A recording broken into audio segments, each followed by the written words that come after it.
podul care am trecut pe el, că după pod nu mai treceam pe lângă apă și ziceam că apa ținea până aici, la pod.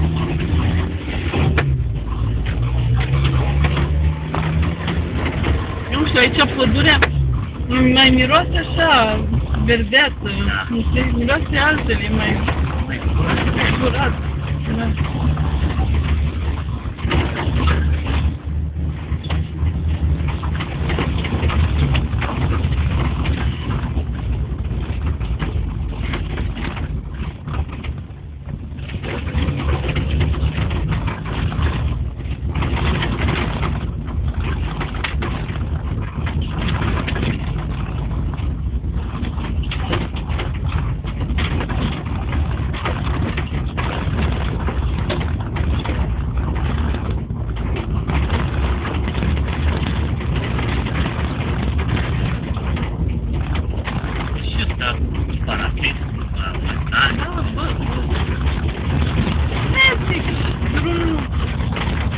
Întreținut așa și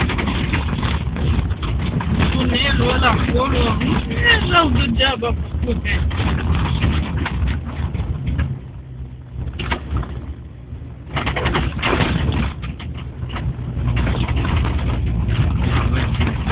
Aici, acolo la loc.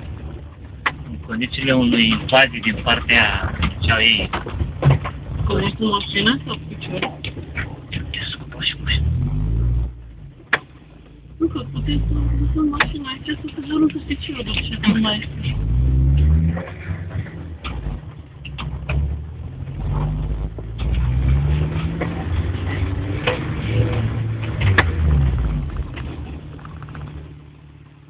Așa, ce aveți să lăsăm mașina aici să ce?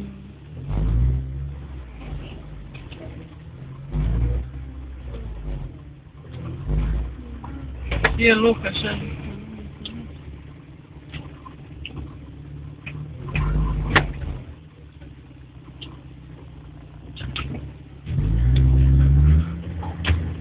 Ceaușescu se temea mereu de o invazie din vest, de la... Și ca să... Dacă vii până aici și te apuci tăieri cu rachete încolo spre Ungaria,